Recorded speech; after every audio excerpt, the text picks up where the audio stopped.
2월 25일 수요일입니다. 요한복음 7장 53절로 8장 20절입니다. 다 각각 집으로 돌아가고 8장 1절입니다. 예수는 감난산으로 가시니라. 아침에 다시 성전으로 들어오시니 백성이 다 나오는지라 앉으사 그들을 가르치시더라. 서기관들과 바리새인들이 음행 중에 잡힌 여자를 끌고 와서 가운데 세우고 예수께 말하되 선생이여 이 여자가 간음하다가 현장에서 잡혔나이다. 모세는 율법에 이러한 여자를 돌로 치라 명하였거니와 선생은 어떻게 말하겠나이까? 그들이 이렇게 말함은 고발할 조건을 얻고자 하여 예수를 시험함이러라. 예수께서 몸을 굽히사 손가락으로 땅에 쓰시니 그들이 묻기를 마지 아니하는지라. 이에 일어나 이르시되 너희 중에 죄 없는 자가 먼저 돌로 치라 하시고 다시 몸을 굽혀 손가락으로 땅에 쓰시니 그들이 이 말씀을 듣고 양심의 가책을 느껴 어른으로 시작하여 젊은이까지 하나씩 하나씩 나가고 오직 예수와 그 가운데 섰는 여자만 남았더라. 예수께서 일어나사 여자 외에 아무도 없는 것을 보시고 이르시되 여자여 너를 고발하던 그들이 어디 있느냐? 너를 정죄한 자가 없느냐? 대답하되 주여 없나이다. 예수께서 이르시되 나도 너를 정죄하지 아니하노니 가서 다시는 죄를 범하지 말라 하시니라. 예수께서 또 말씀하여 이르시되 나는 세상의 빛이니 나를 따르는 자는 어둠에 다니지 아니하고 생명의 빛을 얻으리라. 바리새인들이 이르되 내가 너를 위하여 증언하니 내 증언은 참되지 아니하도다.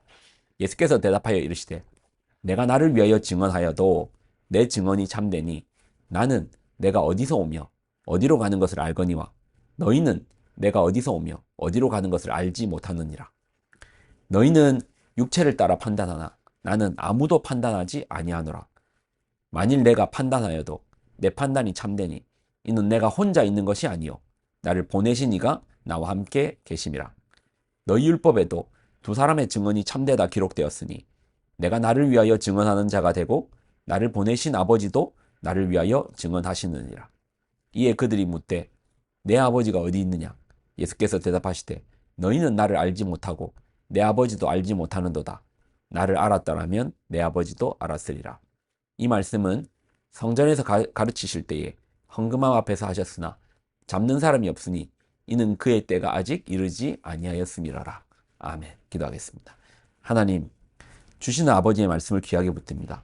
오늘 한 날도 말씀으로 살게 하여 주옵소서. 말씀 안에 거하게 하여 주옵소서. 영광을 드립니다. 예수님의 이름으로 기도드립니다. 아멘. 우리가 잘 아는 간음한 여인의 사건입니다. 이 사건을 보면 사람들이 그 여인을 이제 고발하는 거예요.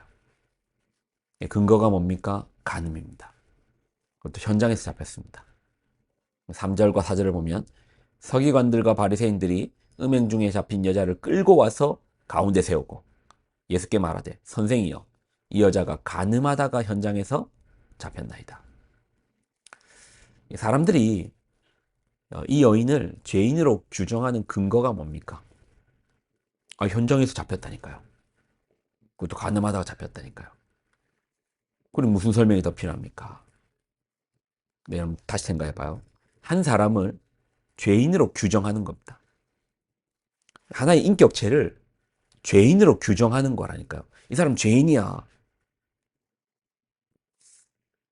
여러분 만약 감정에 따라서 기분에 따라서 누군가에게 너 죄인이야. 너 죄인이야. 싸움 나죠. 그렇게 함부로 규정하면 안 되죠. 그렇기 때문에 세상에서는 법이라는 게 있습니다. 법에 근거하여 민법에 형법에 근거하여 죄인이야. 사기꾼이야. 이렇게 이제 법이라는 근거 체계를 가지고 이 법에 명시되어 있기 때문에 우리 사회의 공동체가 어떤 법 규정에 의해서 다 같이 동의를 하는데 이러한 죄를 지으면 잘못을 하면 우리는 죄인이라 부를 것이다 라는 동의가 있고 이걸 법화시켜서 강제로 규정한 거잖아요. 그럼 그들은 무슨 근거로 이 여인을 죄인이라 하는가? 자, 5절을 보면 모세는 율법에 이러한 여자를 돌로 치라 명하였거니와 선생은 어떻게 말하나이까? 그들은 율법, 하나님의 율법의 기준으로 죄인이라는 규정과 더불어서 죄인을 어떻게 처벌할 것인가에 대한 규정까지도 율법의 근거로 내리는 겁니다. 그러니까 살아있는 사람인데 그 죄 때문에 그 사람을 죽여도 된다. 돌로 쳐 죽여도 된다라는 규정이 율법에 있는 것입니다. 그러다 보니 우리도요. 하나님의 말씀이죠. 율법은 하나님께서 주신 말씀이죠. 하나님의 말씀 율법으로 누군가를 정죄할 때 율법의 근거로 하나님의 말씀의 근거로 죄인이라 너는 이런 처벌을 받아야 돼 라고 이렇게 말을 합니다. 그러다 보니까요. 교회에 오래 다니시거나 말씀을 많이 아는 분들을 만나면 오히려 이제 두려운 마음이 생길 때도 있어요. 아니, 교회를 오래 다니고 말씀을 많이 알면 좋은 거 아닙니까? 근데 교회 안에서 교회를 오래 다니고 말씀을 깊이 아는 분을 만나면 오히려 그런 분들을 좀 꺼려하기도 하고 좀 싫어하는 경우도 있습니다. 왜요? 그의 해박한 말씀에 관련된 지식을 통해서 혹시 나를 정죄하지 않을까?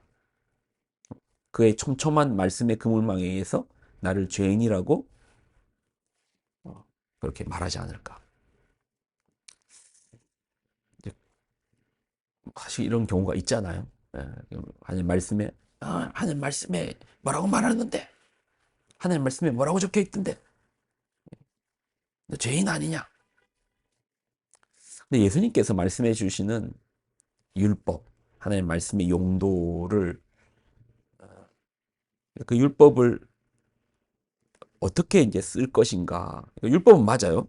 율법은 우리로 하여금 발음을 말해주고 또 발음이라는 기준이 있기 때문에 이 발음에서 또 기준에서 멀어진 것이 틀렸다라고도 이제 말해주죠. 이게 율법의 기능이에요.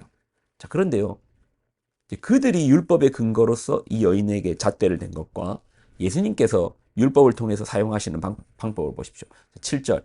그들이 묻기를 맞이한지라 이에 일어나 이르시되 너희 중에 죄 없는 자가 먼저 돌로 치라 하시고.